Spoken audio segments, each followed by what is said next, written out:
Napatay sa disgrasya ang siyam na magkakaanak na namanhikan sa Sultan Kudarat. Ang mga biktima sakay ng truck na nahulog sa bangin na sintaas ng 10 palapag na gusali. Ania sa frontline ng balita si Bril Montalvo ng News 5 Mindanao. Grabe kataas. Hulugan nila.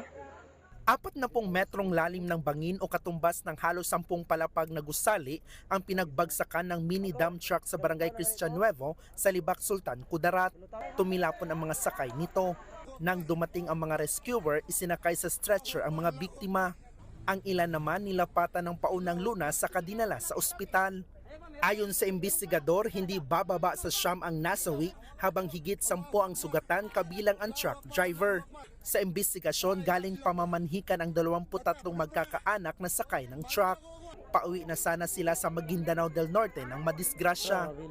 Pa-downhill po kasi sila, sir. So naramdaman niya na wala na daw po, hindi na daw po napofunction yung brake niya, sir. Tuloy-tuloy na po siya hanggang pababa na po dun sa ibang. Accident prone daw ang padausdos na kalsada.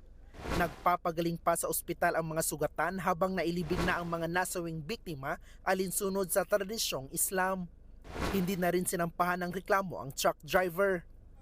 Nagbabalita mula sa frontline, Bril Montalvo, News 5, Mindanao. Mga kapatid, Julius Babaw po. Para sa komprehensibo at makabuluhang balitaan at talakayan, mag-follow at mag-subscribe na sa social media pages ng News 5.